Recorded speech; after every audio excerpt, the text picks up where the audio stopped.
What is going on, y'all? Robert Sykes, KetoSavage.com, coming at you with another prep update vlog series. So this time we're going over week 18. We got all kinds of stuff to cover today. We're going to talk about nutrition. We got some updated posing footage. We got the transition to the next phase of this prep protocol, which I'm super excited about. So let's not hesitate. Let's dive right into it. Let's start with the spreadsheet. So here on the spreadsheet, we have got week 18. My weight started at 161 pounds. And as you can see, it ended going up quite a bit, 165.3 and then 163 here at the end. We'll dive into why that may be, but I feel like I know why that is. We also have the macros of 125 grams of fat, 215 grams of protein, and 15 grams of total carbs. I did cardio twice this week, and I'm continuing that 20 minutes at level 15 protocol. All right, so back to the weight. Why would it have gone up? Couple different things. My folks came into town this weekend. We spent all weekend, pretty much Friday, Saturday, and Sunday, getting work done outside on the fence. So we are literally driving holes, digging out holes manually with a post hole digger, breaking rock with a breaker bar, carrying 6 foot or 8 foot, 6-inch wooden posts all over the place, putting concrete down. Very hard physical labor in the heat. So I had some acute inflammation and water retention from that without a doubt. That's one of the reasons. The other reason is I think I've hit my protein threshold. And when it comes to the protein threshold, there's a couple factors that are kind of telltale signs, which I've mentioned in the past. Increased weight or plateauing in weight loss, joint pain, inflammation. You got increased blood glucose, decreased blood ketones, brain fog, and, like I said, GI distress, things of that nature. The increased weight in my scenario here, I think, is most certainly a result of that acute inflammation from the hard physical labor. Plus, I increased my sodium a little bit that weekend because I was sweating more. But I have noticed some GI distress as of late. Not so much pain or discomfort or bloating, but I have had some more loose stool. Full transparency with y'all here. Some people experience that when they're operating in the extremes, either really high in the fat, really low in the fat, really high in the protein, really low in the protein. I haven't really changed any other factors apart from increasing the protein. I've been eating pretty much the same foods, so I feel very confident that it is a result of the higher protein. So loose stool from that. Plus, my ketones have pretty much dropped significantly. My glucose, I have my CGM in for the past 2 weeks. My glucose has stayed stable between 50, 60, and 70, 80. So feel pretty good about where my glucose levels have kind of stabilized, but my ketones, like I said, have dropped. Haven't noticed any brain fog, so no issues there, but I have had a little bit more swelling in my knees. I can just feel it when I'm squatting down. So the decreased blood ketones, the increased knee inflammation, and the loose stool. Those are the three factors that I feel confident in saying, for me, lead me to believe that I've neared my protein threshold as it pertains to this prep. Now, the protein threshold is context dependent. So, me hitting 215 grams and calling it my protein threshold is dependent upon the context of this prep. If I'm in a caloric surplus, that may be a totally different number. But as it pertains to this prep for me individually, that is where my threshold is. From a macronutrient standpoint, I'm at 55% of my total calories coming from dietary fat. So still at a majority of my caloric intake coming from fat, but with the grams you can see here, 125 grams of fat, 215 grams of protein, I'm consuming quite a bit more protein in grams than I am in fat. So I feel confident saying that I've reached my protein threshold, which is what phase 2 is all about. Again, phase 2, I've been dropping my dietary fat while simultaneously increasing my protein to find where that unique threshold lies. Now I get to move to phase 3, which is gradually dropping both dietary fat and protein. And I honestly don't have a whole lot of fat to drop from because I like to leave fat relatively high throughout the prep. So because my prep has been so long and will continue to go on for several more months, I'm probably going to be very gradual in dropping my fat and mostly chip away at the protein going forward. But we'll dive into all that in future weeks. So again, this is the macros, the spreadsheet, and the weight for this week 18. Let's dive over into the foods so we can see what I'm eating to hit those numbers. So keeping with the theme of the 5 tablespoons of roasted marshmallow nut pods there. I've had my serving of collagen coffee and my coffee in the morning. Then my one and only meal has been my 4 eggs, 4 ounces of wild salmon, 250 grams of egg whites. And then I've run out of the venison that I've harvested over the years. I've been eating so much protein that I've depleted my stockpile of venison. So this week I bought Axis venison from Maui Nui Nutrition, and I've been having a pound of that every day. It's super delicious. They get it all in Hawaii, where there's an overpopulation of Axis deer, and very nutritious, very delicious, and that's what I've been having all week. Plus a full Bell's Brownie batter keto brick with that meal as well. Now, if you'll notice on here, you can see that my carb count has exceeded the goal intake. What does that mean exactly? Am I sucking out a bunch more carbs? No. I am basically just tracking everything to the extent of like the electrolytes that I wasn't tracking previously. So we're about 4 weeks out now from my first show. My first show is on the 2nd of September. 4 weeks out, depending on when you watch this video. 4 weeks from the time that I'm filming it. And actually less than 4 weeks. Which means it's time to get things dialed in. I'm going to start tracking my electrolytes to the T going forward. Prior to this point, I don't track my electrolytes as much. I'm kind of more intuitive with it. I just salt food to taste. Going forward, I'm tracking all of my electrolytes perfectly because I'm going to manipulate those a little bit as I get into the peak week protocol. As such, I'm tracking all the supplements that contain sodium and some of which contain a little bit of trace carbs.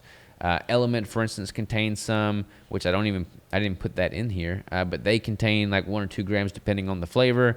The hydration that I've been adding in from Within You brands, that contains some. The Energized Reds contains a little bit. So basically, I'm just tracking all these electrolyte supplements, and that's where those total carbs are coming from. I've been having all these anyways throughout the entire prep, so my carb count hasn't increased. I'm just simply now accounting for every little minute trace, everything, as I'm tracking these electrolytes a little bit more. Now, with me tracking these electrolytes, I can see how much I'm taking in sodium-wise. Generally speaking, I recommend about a 2-to-1 ratio of sodium, supplemental sodium to supplemental potassium. That may be a little bit lower in this case because I'm taking in so much sodium and I'm eating, I'm getting some potassium from the red meat and stuff that I'm eating. But I'm still having a pretty solid dose of potassium, but a ton of sodium. On average, right now, I'm taking in about 15 grams of sodium a day. When it comes to electrolytes, you can reset your body's electrolyte equilibrium higher or lower. You just have to make sure that you're taking enough fluid and enough potassium to maintain that ratio, and then allow your body enough time at a given intake to stabilize at that equilibrium point. So for me, I'm being really aggressive with my sodium right now because my body's been just craving the sodium. That's oftentimes what happens to me when my calories are very low and when I'm in a pretty significant, like when I'm in a deficit like this and my body fat's so low. So I've been craving the sodium, so I've been giving myself the sodium. Like I said, I've been around 15 grams of sodium a day. My body seems to be responding pretty well to that, so I'm going to keep playing around and tweaking those numbers. So these are the foods that I'm using to hit those goal intakes. Let's dive a little bit into body composition now. So I got my measurements done, and measurements as of 8/6 were neck had a circumference measurement of 14.5, shoulders 46.75, chest 39.75, biceps unflexed 14.25, flexed 16, belly button 31.5, hips 37, thighs 23.25, calves 15.25. So everything's just getting a little bit tighter. Circumference measurements are dropping a little bit because I'm just losing all that body fat, which is a good thing, but it's hard to see in your bicep measurement go down, but it's because I'm just simply leaning out. I also got caliper test done, and the last time I got caliper test done was on July 17th, and I was clocking in at 5.05%. I got them done again on August 6th, this past Sunday, and that was showing a measurement of 4.72% via the caliper test. So definitely dropping in that regard. I also got an Inbody machine scan done, and the Inbody has me at 3%. So the last 3 Inbody measurements I've done have been at 3%. When I got the DEXA scan 2 or 3 weeks back, it had me at 5.1%. So I can confidently say that I am less than 5% body fat now across the board on all devices. And that's probably, that's what I would guess that I am right now too, as far as just looking at myself in the mirror and my composition. Like, I can tell I'm sub 5% body fat. But all my lifts have been great. Like, I'm still hitting 6 plates on hip thrust, still hitting north of 3 plates on squats, 4+ plates on deadlift. Like, I feel really great. I haven't lost any strength, and everything is going really good in that regard. So no complaints or issues there. All right, let's dive a little bit into the posing footage here. And when it comes to posing footage, I may start doing updated posing footage every single week going forward, as opposed to every other week, simply because things are going to be changing a little bit more now. So we'll just dive into this week's footage and take a look at it here. All right, so again, I feel bad because the footage doesn't quite showcase all the definition that some of the pictures do, but you can start to see a lot more separation in the muscles here. As I go through these transitions, you can just see like hamstrings are popping more muscle tie-in visibility. The Christmas tree's coming through in the lower back. I'm trying to work on my transitions a little bit with my posing coach, and I'll focus more on that going forward here as we get closer to the show date. But I'm switching into the muscular rounds here. You got the front double bicep, a lot more vascularity coming through in the arms, more striations in the chest that you weren't seeing a few weeks back, vascularity in the shoulder caps. Now, this is a pose that I'm probably most proud of. I used to not have any hamstring sweep on my left side for whatever reason. There's not a whole lot there now, but you're starting to see some hamstring sweep, and it just looks a lot denser, which I like. I'm also playing around with these classic side tricep poses.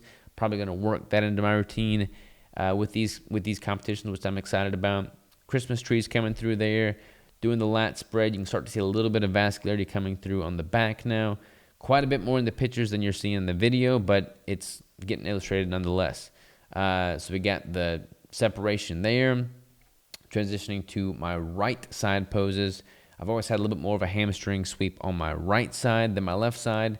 So we've got that. My glutes, check that out. You can start to see some glute separation coming in there on the bottom, which is a really good sign. Again, going into the classic pose there, and then back into a front double bicep, kind of my signature double bicep pose, hands overhead abdominal thigh, and then into the most muscular hands on hip, and then hands grasping, and then finish with the crab pose after this signature pose. And boom, chakalaka. That is what we're looking like on the posing. So feeling pretty good about that. I just need to start working on the actual routine now because, like I said, we're getting pretty close to the show day. So I need to get the routine dialed in and make sure all my mandatory poses are top notch. Now, as I mentioned at the beginning, we are transitioning into phase 3 now, in which I'm going to be dropping my protein and pretty much just dropping total calories. So we are no longer going to be increasing protein. Since this prep is so long, I'm not going to likely chip away from dietary fat much more than I have already. Most of that manipulation is going to come from dropping my protein down a little bit. So we'll see how that goes. And then honestly, since I've got shows coming up here in a few more weeks, I'm going to start implementing refeeds a little bit, before long too as well. These are all going to be ketogenic caloric refeeds. Generally speaking, the phase 3 of my prep protocol is the longest phase. And the way I've got it structured, it's not going to be that long for me because I'm going to start implementing the refeeds early on because I've got so many shows. But again, that's kind of atypical. That's not how most people's protocol is going to play out. I'm still following the protocol. I'm just implementing refeeds sooner because I've got so many shows to go through over such a long span of time. But I'll walk y'all through all that as I go. Hopefully you're starting to see the changes here. Hopefully these videos are being very informative for y'all and helpful. So yeah, appreciate y'all tuning in. I'm excited to be transitioning into phase 3 next week and I feel pretty good about how phase 2 is panned out. And I will see y'all next week for phase 3.